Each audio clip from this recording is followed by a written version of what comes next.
So okay, setting up the experiment. So this is where we need to think about controlled variables. For whatever experiment we're doing, it doesn't matter what independent variable you're looking at here.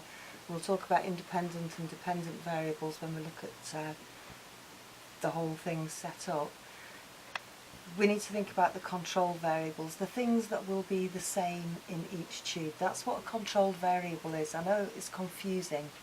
A control experiment would show that these balls are making a difference to this indicator, in which case you can't just leave the balls out, you have to kill the algae, and you do that by boiling the algae, then making the balls, then putting them in the indicator.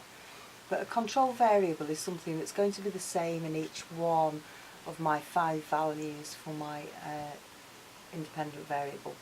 So I think the most obvious thing to control is the number of balls that you put into each pot. And my life is far too short to be counting algae balls. And, you know, I'm 55 now. I've not got long left. So I'm just going to shovel in a sort of. Ooh, that's pleasant. I find the bit that's just balls actually. I think is the key thing. So one of our control variables will be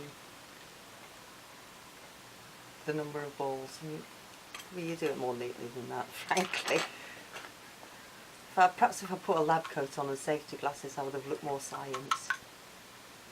The other thing, of course, that could influence how much the indicator changes is how much indicator you use. So we're also going to control the volume of indicator, and I want to make sure that the indicator, that's such a lovely colour, isn't it? It's funny that it looks red in the beaker and then like orange. I mixed a bit of carbon dioxide with it. I'm just trying to dribble it down the sides so that I don't introduce too much carbon dioxide. I don't want it to go bright yellow on you.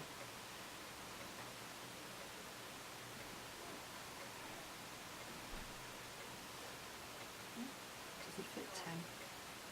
Okay, I'm only going to use 5 then.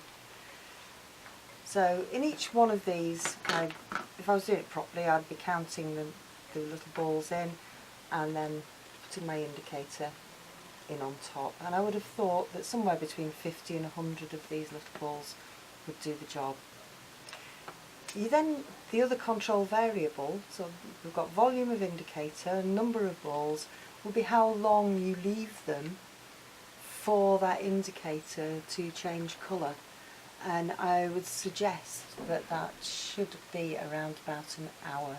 I'm going to show you some that have been running probably for a couple of hours. So the longer you leave them, the better. If you leave them too long, there's a tendency for them to use all the carbon dioxide up, so you don't want it to be too long. But I would suggest an hour, or between an hour and 2 hours will give you a perfectly good colour change. And again, that's irrespective of the independent variable that you're using. Those are the things that have got to be the same.